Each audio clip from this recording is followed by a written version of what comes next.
Hello, everyone, and welcome to our How to Throw a Fundraiser webinar in partnership with PIR.org, who are the non-profit organisation that manages and operates the .org domain name. My name is Ashley. I'm the Marketing Programme Manager at Charity Digital and your host on today's webinar. And I will also be joined by Lisa Chamet, Business Development Manager at Charity Digital, who will be leading this webinar. So whether you're running a pub quiz, a raffle, a hackathon, or a football tournament, charities need to think about how they'll collect money, how they'll get people involved, and everything they'll need to set it up. In this webinar, we will be exploring key fundraising event trends and share tips and tricks on how to throw a successful webinar, from thinking of a fresh idea to creating lasting connections with your supporters. So we'll walk through what's new in the world of fundraising events, the logistics of hosting a great fundraiser, and how to collect money during events, both online and in person. Now, I hope everyone is keeping cool today, as I know here in London, where I'm based, and across the UK, we are experiencing some really high temperatures. So do keep a drink beside you as we walk through the webinar. But also before we start, I'd like to just share a few house rules. So this session will be recorded and the slides and resources will be made available to you over the coming days so you can keep accessing this great session at any given time. Closed captions are also available at the bottom right of your screen next to the record button if you need them. And we will also have time to answer questions at the end. So please pop them in the Q&A section at any time. Use the Q&A button, which is the two speech bubbles overlapping one another. You can upvote your favorite questions in that same sections, which is great. And the chat function is for everything else. So tell us more about yourselves, what experiences you've had with throwing a fundraiser, and some general tips around fundraising. We always love when our webinar sessions are interactive because they bring so much more value to everyone attending.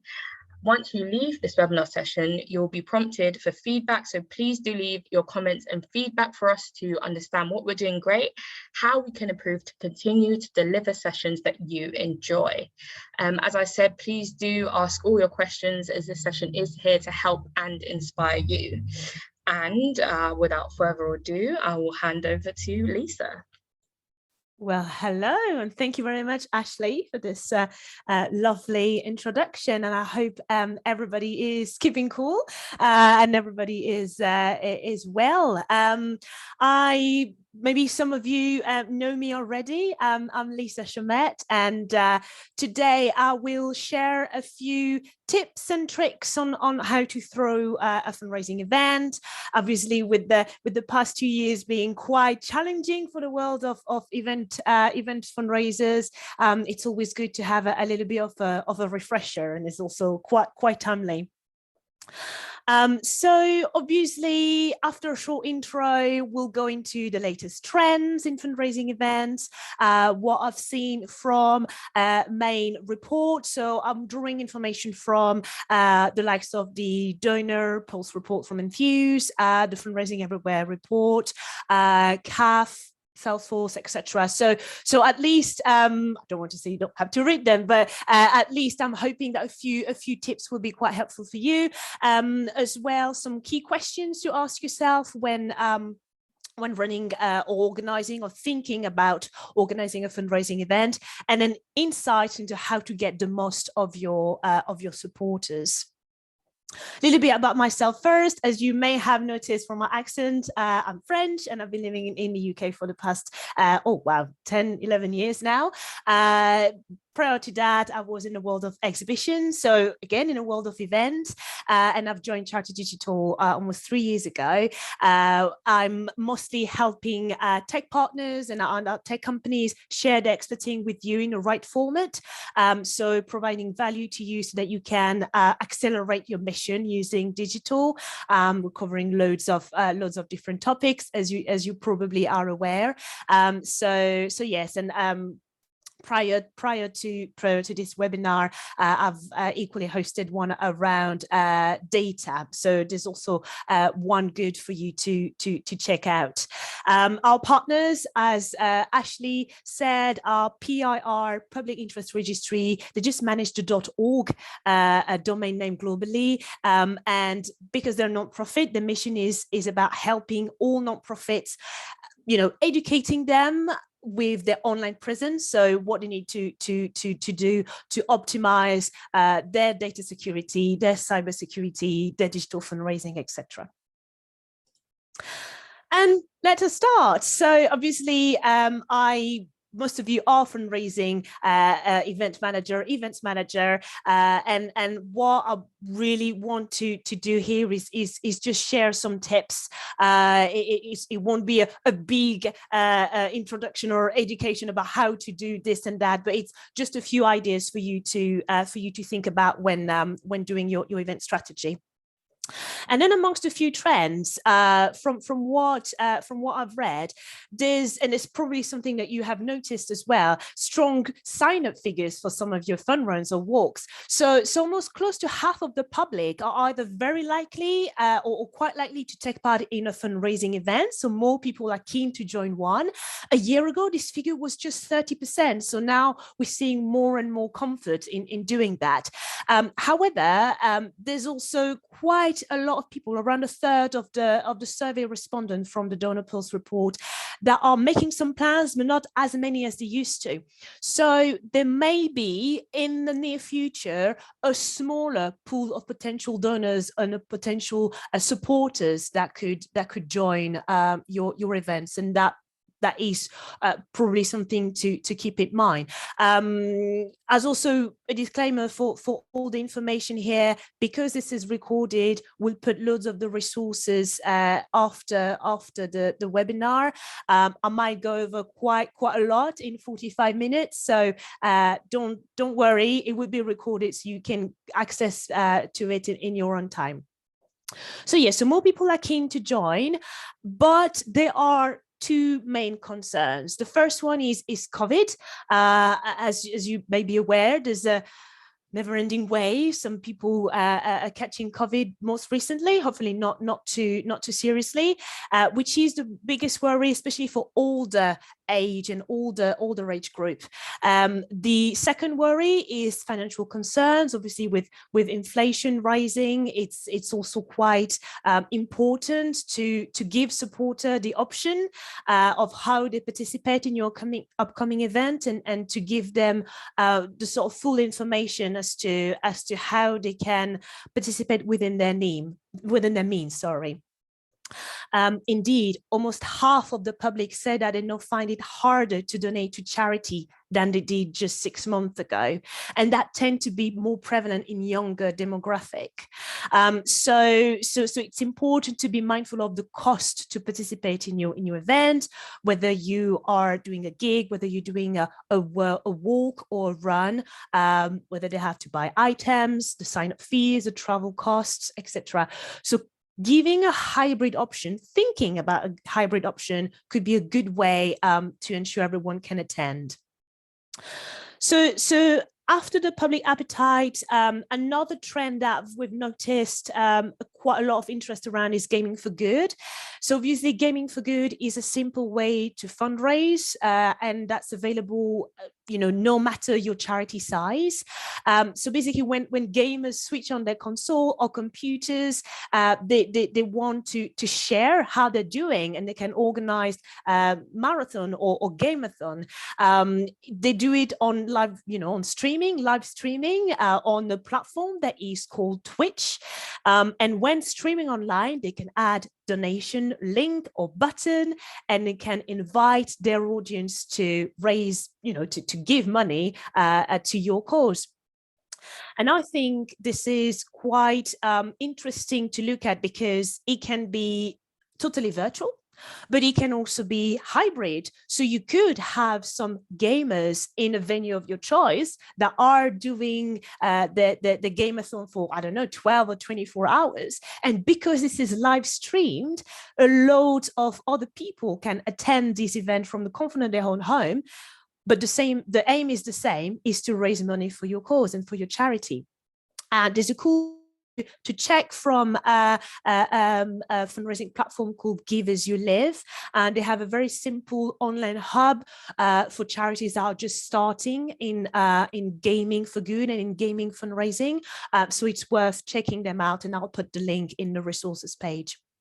As an example, there's the British Red Cross that had a cool podcast around how they engage with smaller gamers and how they managed to run their Operation COVID-19 with the use of, with the collaboration of smaller gamers. So it's definitely worth checking out. Obviously, social media is another big trend or a never-ending trend. It's become essential before COVID, during COVID, and even now. It's essential if you want to raise awareness about your event, if you want to recruit new donors.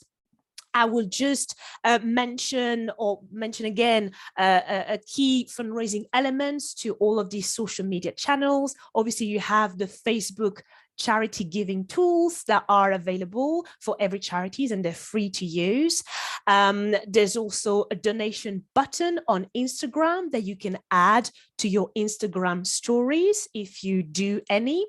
But there's also a lot of different platforms that are still emerging or that are very big now and that are targeting a younger demographic. I'm thinking about TikTok, Snapchat, Clubhouse, which is allowing charities to spread their reach and to engage with a younger demographic.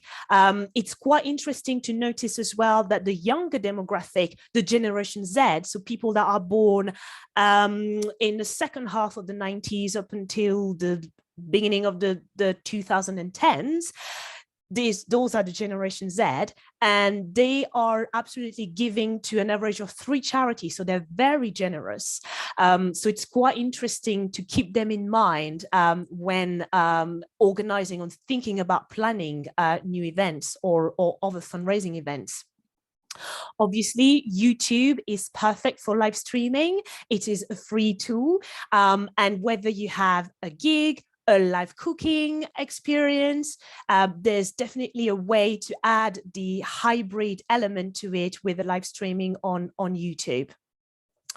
TikTok is for very much younger demographic. Loads of charities have already used it. I've already used TikTok accounts to engage with the supporters, to share some of their users' content, so user-generated content, whatever from the supporters or from their beneficiaries.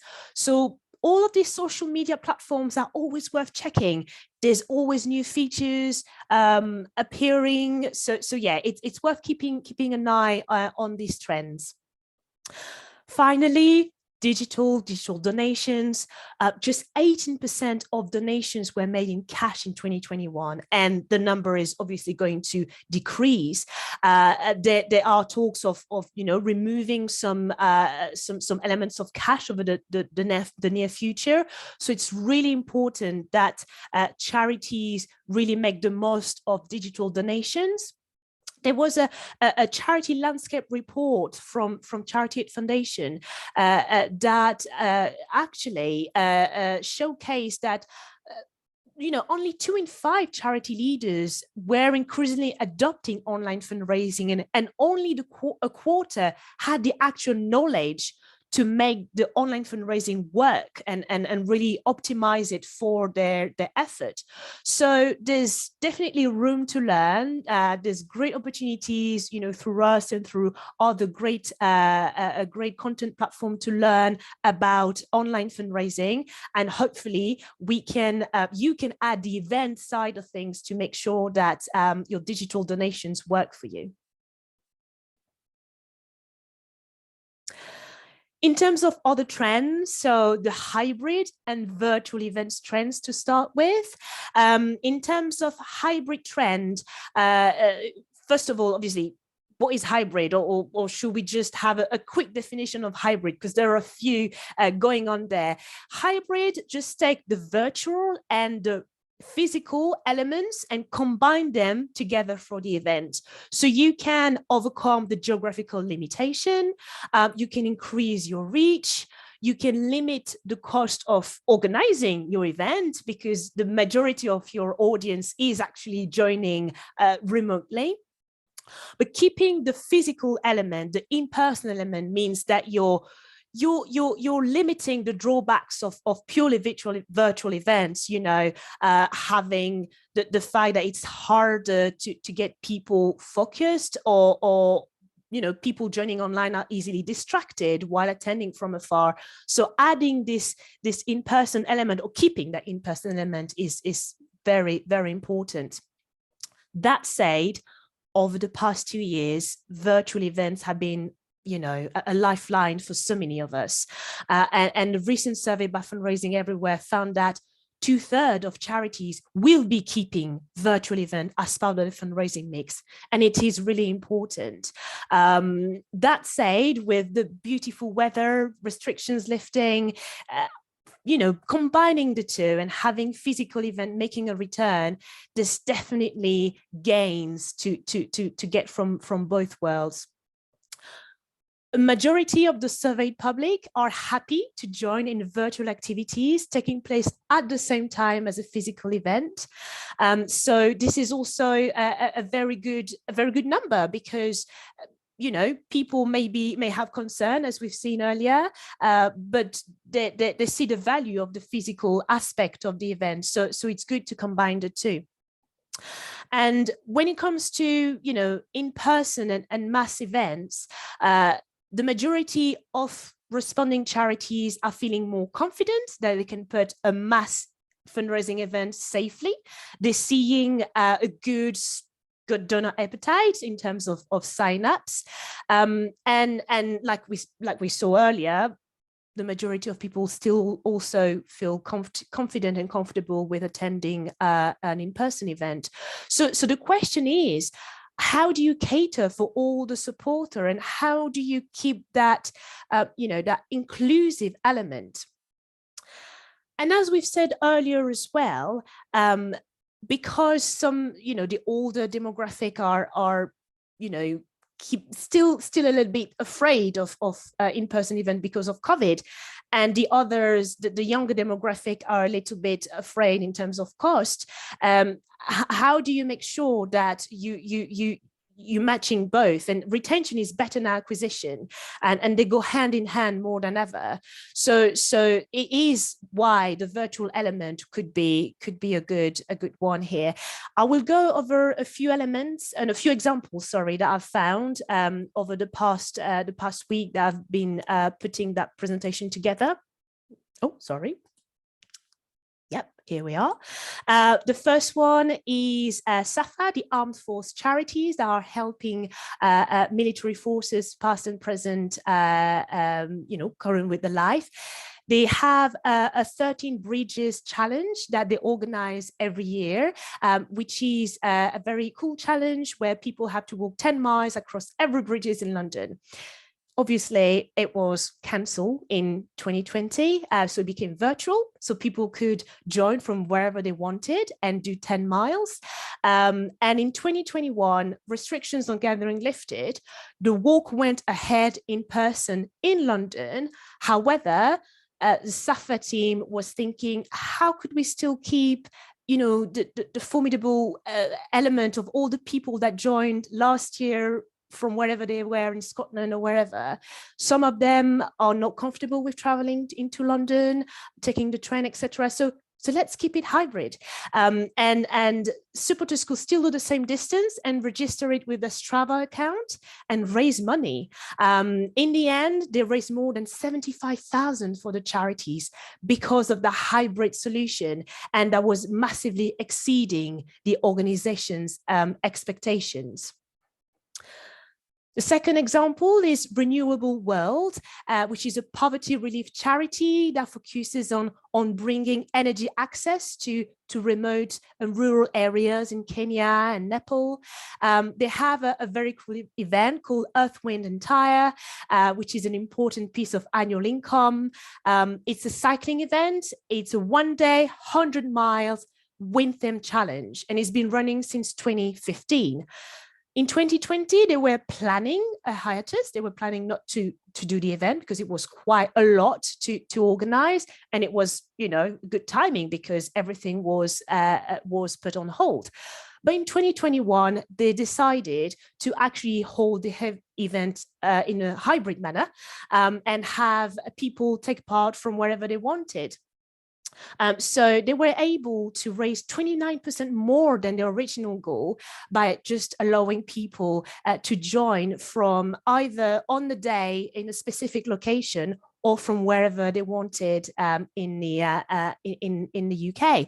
What worked well is that they were offering a flexible option in the signups. So they were clearly showing the supporters what the fundraising had as a purpose, what the impact would be, and also what the registration fees would be used for, like getting a cycling jersey, getting your medal, having the feet stop, etc.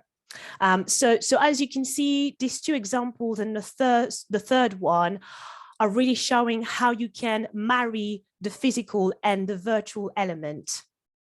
The last one is the Teenage Cancer Trust. Some of you may be familiar with the Teenage Cancer Trust gigs at the Royal Albert Hall, and the fact that unfortunately in 2021 they couldn't organize any live gig. However, they released Unseen, which was unseen footage from, you know, the past 10 years of gigs and all of the little songs being played by key artists.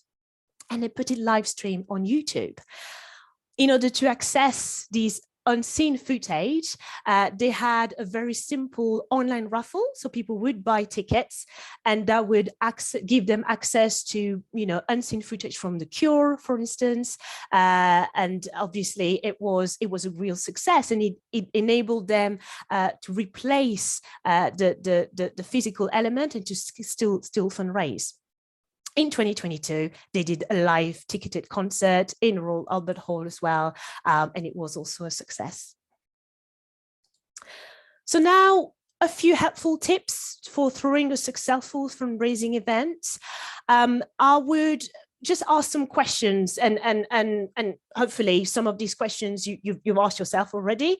First of all, how does the event connect to your cause? If your organization is involved in conservation, maybe you could think about running an event that could take place in nature, like walking or running. If you're involved in supporting different communities from around the world, maybe a big picnic where everybody brings their own dish could be an idea, or a food related event with live stream cooking. If you're looking to engage with corporate partners, maybe you could organize a breakfast event for a very intimate setting for some of them.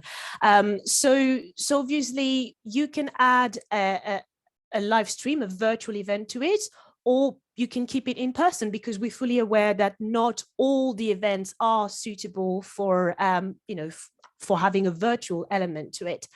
Also, what counts as a success? Obviously, the total amount you raise, but whether you have covered your costs.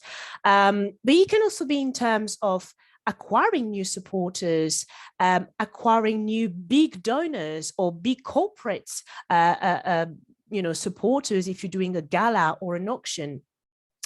What counts as a success could also be that your event gets you more publicity and more social media engagement. You're increasing the average donation. So there are different goals that you could look to achieve. And even if you haven't succeeded in the goal, which was we need to beat the number of participants that we had last year, maybe if you acquired way more new supporters, it is a success in itself. It's an achievement. And then it's always good to ask your audience about their preference. I've shared some trends, what we've seen in reports, but you can ask your supporters, because you're the ones that know them best. And this can be done by an email campaign sent to your supporters that attended events, when they're physical, when they're virtual, and just ask them how they feel. So obviously, you need to know how do you want the supporters that are joining remotely, how do you want them to feel? What value do they get? How do they get connected to your cause? And how do you want them to behave after the event? And then what type of event will it be? There's so many different out there. I will go through quickly two that, where you can add a virtual element, a hybrid element to it. We have a very cool article called 50 Incredible Fundraising Ideas. I will put the link in the resource tab so you can have a look as well. The first one is virtual raffles. So you can either do a free draw, so no entry fee. You can ask participants for a voluntary donation. The overwhelming majority will donate this way. Or you can add a small entry fee. And therefore, it's not really a virtual raffle, it's more like a lottery. You just need a little, small society lottery license cost. It doesn't cost a lot, it costs £40 per year.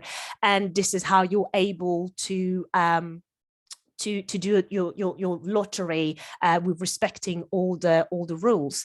As a prize, you could offer something that's related to your cause, like a bespoke volunteering experience if you're in an animal shelter, or if you're a museum or a heritage organization, behind the scene or behind the doors exclusive tour.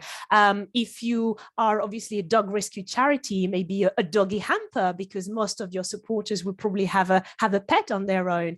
There are a few ideas here that you can have as prize. Obviously, generate interest on social media, as we've seen, is the best. You can also use text, because strangely enough, loads of people, the open rate for text is quite high.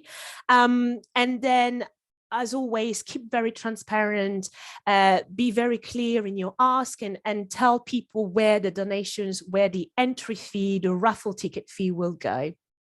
On the day, another brilliant way is to live stream. So having a small venue where you do the raffle in live, and then having YouTube for people to join whenever they want.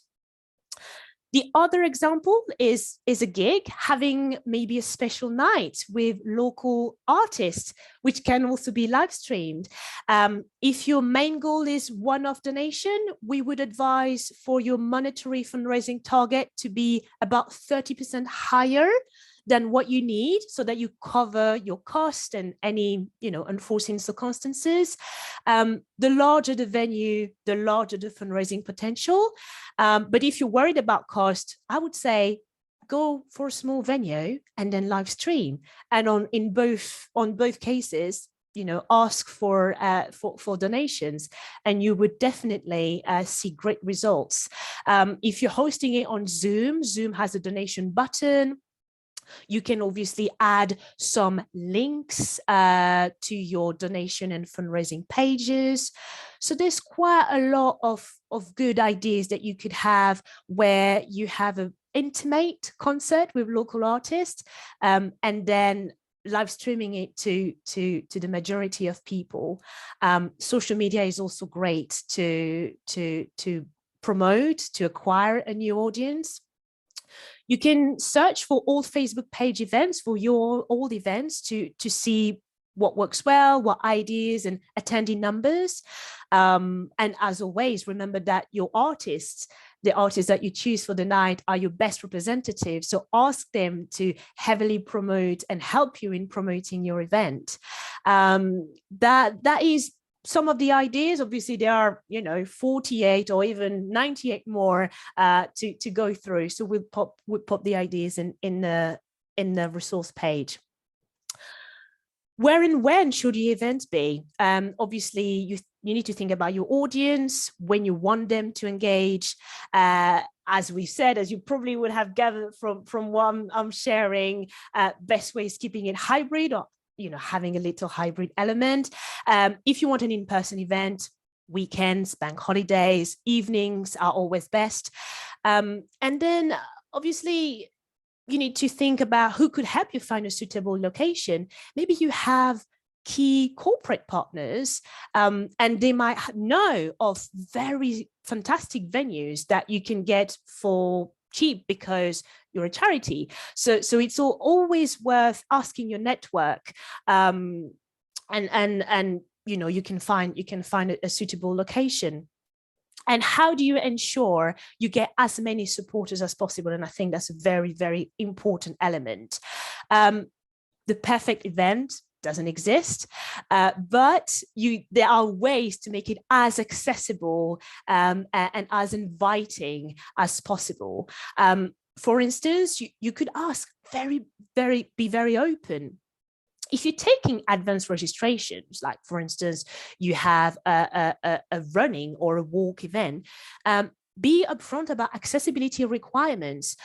What does your audience need in order to be able to take part in your event? Obviously, wheelchair accessible. If there are hills, or if if it's just tarmac, ask them what they're most comfortable with, and also tell them if there are steps to access your venue for the gig. And hopefully there should be a lift access, but if they're not, be very upfront so that people can make an informed decisions about attending. And obviously, if you have a live stream element to it, then if they cannot unfortunately attend for whatever reason in person, then they have the virtual element to still be part. In your comms, like I said, you show people that their contribution matters, no matter how big or small, and you just offer the inspiration and resources to people for them to participate properly. So obviously, if you are targeting people who don't have access to technology, maybe an older generation, maybe there are ways that they can be part of your event remotely or having a safe distance. I mentioned the word safe. The other way to make it as inclusive as possible is to make it as safely as possible. And I know many of you or all of you will have thought about, having the face mask not being mandatory, but being very welcome, hand sanitizers everywhere, participants keeping to 2 meter distance. Another way is obviously to limit numbers, so having a cap in terms of the numbers of participants. It does limit income, but is also a good way to show people that you're taking the health concern very seriously, and that you have put everything into place for them to feel comfortable. You need to ensure signing up is easy. So here I would strongly recommend asking your existing fundraising platform how they can best optimize your sign-up process. How many steps does it take your supporter to create a fundraising page for your event? What data do they need to enter? What contact details do they need to give? So the best way is to have a look yourself, and then always ask your current providers, how do they make sure that, I've seen your event on Facebook or on social media. How do you make sure that I'm very happy with the few steps that are needed from me to set up my fundraising page and start fundraising for you? Data is key. More overwhelming majority of charities are concerned about data privacy. There's also been a few change in terms of cookies from the most recent version of iOS and Android. So it's also very important, and your provider should be able to give you that information about how the data is stored, what data is used during the sign-up process and after, so that it can help you improve your stewardships, because you know what people have consented and how your supporters want to remain in touch with you after the event. More generally, make a big checklist. All the questions that I've shared here, you probably have asked yourself this, but there are also a few. What technology do you need? What technology do you have? Do you have people in place to help if tech fails? So, when you put your call out for volunteers, do you pull a call out for volunteers that have maybe a little bit of tech and IT skills? You never know. Do your participants have everything they need in order to make the decisions, whether they can take part live or remotely? Do they need anything in terms of travel costs, any fitness equipment? You know, if you want them to run, they need to have a Strava account, perhaps. So have you made sure that you explain to people how to install Strava on their, you know, on their device, how to use their Fitbit, for instance? So yeah, a big checklist is what I would recommend you to go through. And then how do you keep them engaged? Obviously, it's all about the user experience. It's important that you understand your supporters' experience, the supporters' experience of your event before, during, and after. You are probably well aware that there's clear benefits. You know, when you have good supporter experience, you improve your loyalty and retention. People remember your event. They have great memories of your event because it went smoothly and they raise a lot of money.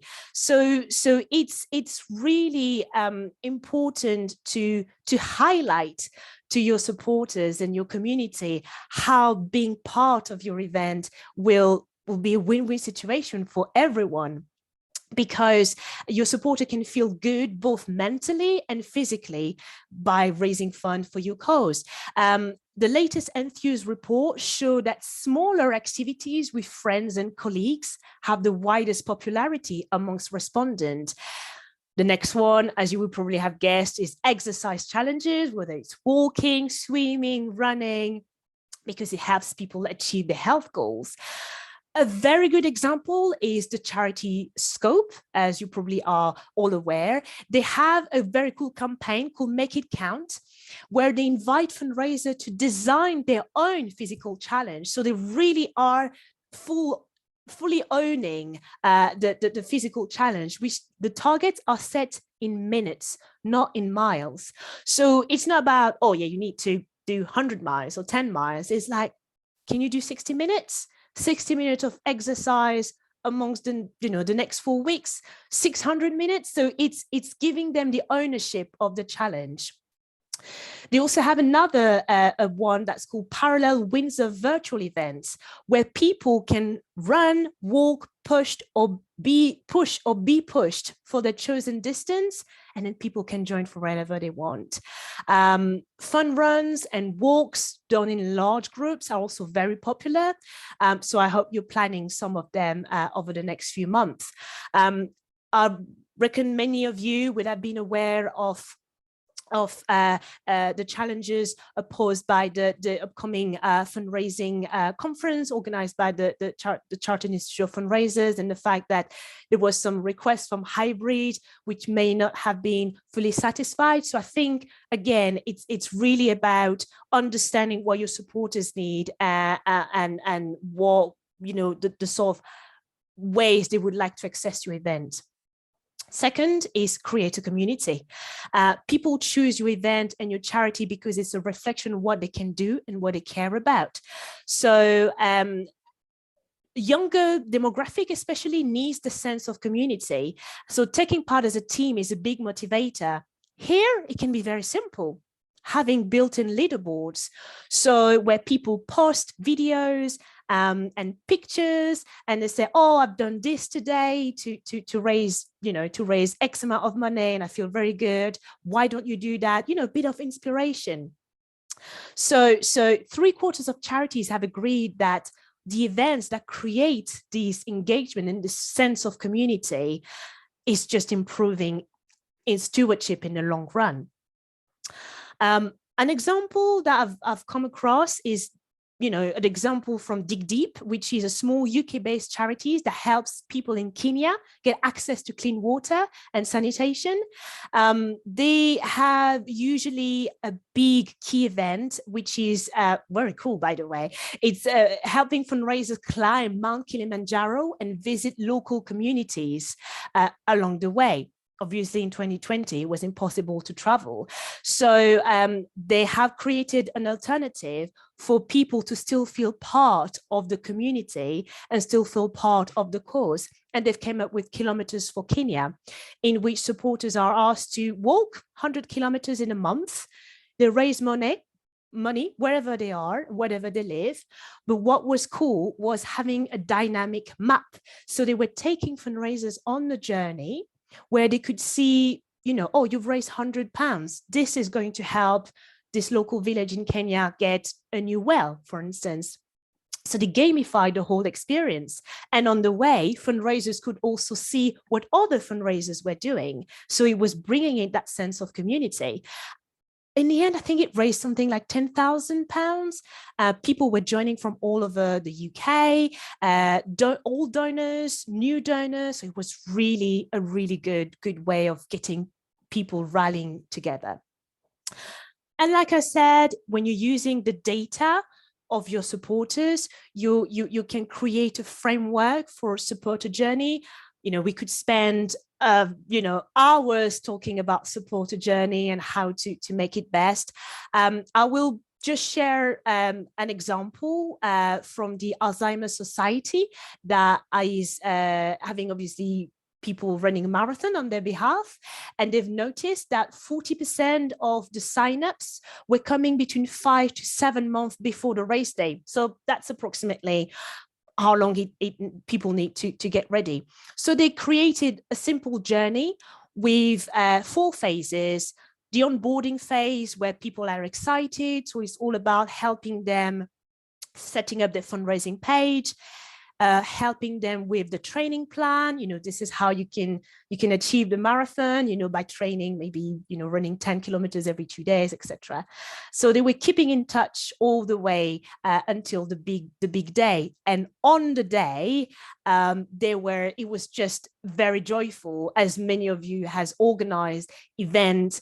You know how the day needs to be just a joyful event for people to really feel part of the community and really feel motivated.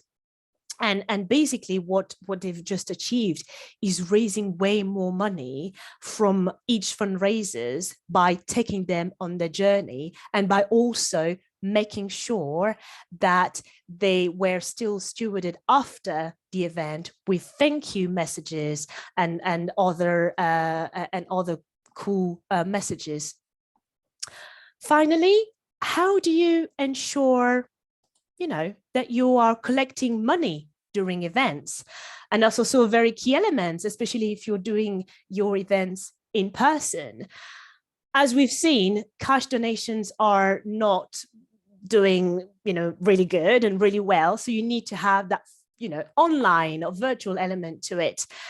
And you need to make donation easy. About a third of people surveyed in the latest nonprofit experience index from Salesforce said that they would donate more if it was easier to do so. So it really needs to be about your tech. And I'll just go through a few examples.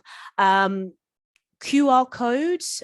You probably have seen QR codes from, you know, ordering something at a pub to getting the latest again, another food related, the latest menu, for instance.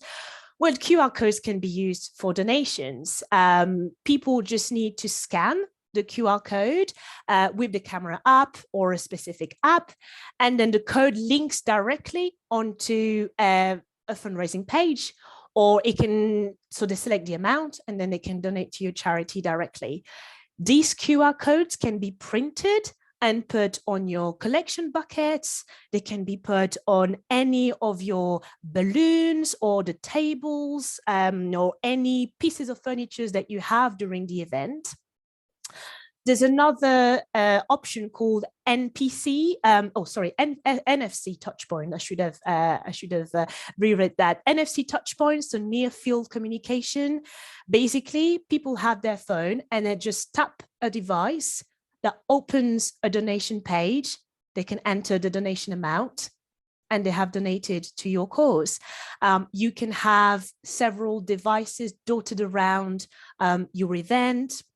It is extremely easy, very secure, and very cheap as well. There are a few providers. GiveStar and DonorBox are amongst the most famous one, but there are quite a few around. So I would, contactless device, I would really encourage you to look it up. Obviously, online giving pages. So again, making sure that the giving pages are set up properly, they're set up early, and that people know how to share them and how to use them. Donate button. So if you are live streaming on Zoom or live streaming on YouTube, you can add a donate button on Zoom. You can add your QR code on your YouTube, live streaming video. So it's also very, very easy and very easy for you to keep people reminded that they need to give. So not only before and maybe after if they forgot, but all the way throughout. There's also something that came across, which is charity wristband. Again, you have a simple wristband or something like that, like my Fitbit. You have a very simple QR code on it that people can just scan to make a donation. If you have a hybrid challenge event, you can have that QR code for people to scan when they do it in their garden. But then at events, you can equip all your volunteers and all the event staff with that same wristband. So when you go around and greet people or speak to people, people can just take their phone and scan the QR code. So there's a lot of very easy ways to explore. And then obviously, text to donate is also a very interesting option. You can also engage people regularly. And I would just say, as a more general rule, ensure that your website is suitable to give several options for people, PayPal, Google and Apple Pay, credit card, debit card, etc. So if you just want the QR code to link to your website, that's possible, but make sure that the user experience is quite seamless once people have accessed that through their mobile. And so, yeah, that's a very, very quick tour of some ideas. As I'd say, learn from peers. I've shared a few examples here, but there are a few from other charities, I'm sure in your network. Keep your supporters front of mind, because you really need to understand what makes them comfortable and what will bring them to your event. But still, allow some space to innovate or add just one more thing this year and see how it goes. Check our content. Everything is free. We do have webinars like this one, podcast, articles, everything in between to really make sure that you can really make the most of your fundraising events. On that note, I will take some questions, but most of all, good luck for the upcoming events that you're throwing. Thank you, Lisa. That was really, really good. Some great tips and some good signposting. So a lot of the resources that we have on the charity digital website about fundraising. So yeah, we'll have a look at the questions. So the first one was about gaming for good. So looking at if there are any examples of those games that you can use for fundraising. Yes. So I would. Can I clarify if this is about gaming fundraising or if this just game in general? If you can add some more examples, but how with the gaming element. I'm not a gamer personally, but I think it can be any game. So long as your gamers are motivated and they are passionate about a game, it will be very easy for them to just rally a community around them and do a 24 hours marathon or gameathon. There's Dungeon and Dragon, I think, but I'm pretty sure there are quite a few. But if I haven't answered properly, just clarify, and I'll be very happy to do that.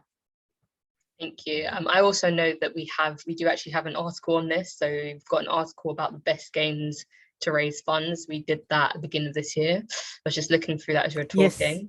Yes. So some of the games that were listed were Minecraft, League of Legends, Fortnite. So some of these really big games. Yes. So yeah, definitely we can add that into the resources so people can have a look for some examples. Definitely, yes. You can see from my age, I'm maybe too old. I should know Minecraft though. So yeah, I would say any game. We've got another question. So what software would you advise to use for live streams, and how would you do live stream events? So the two main ones is either Twitch, so that's mainly for gaming, and then there's YouTube. So YouTube has a live streaming option. I recall that we've done a specific article on how charities can best use YouTube. So we'll add that to the list. But in both cases, they're free. So you basically have your event, if it's a gig or if it's a live cooking, and then you can plug it directly to either, preferably YouTube, because I think I would say it's a bit more known by everybody, but worth checking YouTube live streaming. Thank you. I can see someone in the chat also said that they liked Restream, which means you can stream live across several channels, which is very, very interesting. That's very good. Thanks, Alistair. Yeah, that's another good one. Another question here. So any suggested QR generators? Good question. Very good question. I would go with one called BOP, BOPP, which is they describe themselves as open banking technology. What it means from a charity perspective, you sign up and you can create as many QR codes as you want. So it's worth checking them out. The other one I would say is Supported Giving. I think they create QR codes. And then another one is, forgot the name, sorry. Otherwise, you can create a QR code for free. It's just that the QR code, instead of doing the open banking, it will link to your donation page that you have on Just Giving, for instance. And you just type QR generator, and you can find quite a lot, and they're free. Yeah. So the ones that I mentioned are created with the charity fundraising in mind. But if you already have your donation page and you just want people to scan and that opens a URL to your donation page, then there's plenty. Yeah, I think someone's also mentioned Bitly can create and QR Bitly codes. yes yeah Bitly, that's a free one. I just thought that there was it was just used for shortening links, but actually no, they can create QR codes. Multi-talented. Looking as well, kind of looking at on the topic of QR codes, someone has asked, how can we encourage people to donate at our coffee mornings? We have the QR codes on the tables, but we haven't had anyone donate yet. Oh, this is an interesting one. My first question would be, is your audience, who is your audience? Are they from all ages? Are they maybe more from an older generation? If they are, it may be that they're not familiar with the concept of QR code. That's one question. The second one would be, have you checked the journey, the user journey? Is it good? Is it a little bit complicated? What sort of contact details do they have to enter? I would probably maybe make it, mention it, maybe just mention it, several times, or maybe add. So I don't know if it's, I suppose it's a small sign on tables. maybe if you come across any of your supporters and you chat up with them with a coffee and chat, maybe mention them, ask them why they're not comfortable using it, or maybe they hadn't noticed it. So yeah, I would definitely ask or wonder, ask supporters why they're not seeing it or not using it. Yeah, I think that's a good thing, to always kind of get some feedback. I think that's the most important thing, rather than just assuming, because the supporters are the ones who, of course, want to support. So you want to make sure that you are kind of tending to their needs, and like if they are having any issues of technology, because not everyone is, the best with tech, and that's understandable. So yeah, definitely good to get feedback. I know a couple of people as well have asked, about how to engage with people that don't tend to carry around their phones and not very digital savvy. So yeah, it's definitely worth kind of doing potentially some market research, send out a survey. It's always helpful. Another question, actually, this one's a good one. If your organization is relatively small and new to fundraising events, how would you suggest getting buy-in from people or starting to build that supporter base? Very good question. I would, you're new to fundraising events, so it's an open book and a white canvas. I would probably start looking at, obviously, so who do you help? So who would be your core supporters? Would there be maybe your beneficiaries and their families, or would there be maybe older people or younger people? I think the best way to get buy-in from people is really help them understand what their donation is going to do for your cause. So be okay, like if you donate £5, this help us, I don't know, build a shelter, build something, or give access to 10 little girls or little boys in our local communities, access to, I don't know, one year worth of school supplies. So I think to get the buy-in, they really need to understand what a donation is going to how is it going to impact what you do. And also, again, if you have, usually, like I said, if you're involved in conservation or a heritage organization, maybe there are some events that you can do that really relevant to your organization. So I would start think about who would your ideal supporters be, where they are, and also how can you make them understand that their donation have a real impact. Awesome, thank you. I think that's about the right time to kind of start closing off. If there are any other questions, do feel free to kind of follow up in an email. I know we can send us out, we will send out an email with kind of the link to the recording, and you can more than happy to reply with any questions that you really want us to answer. I've seen quite a few, and sorry, we haven't been able to answer more, but I would probably maybe add answer to the questions, a few elements for each of the question, and we can probably add that to the resource page as well. So don't worry, we'll try our best to answer all of that.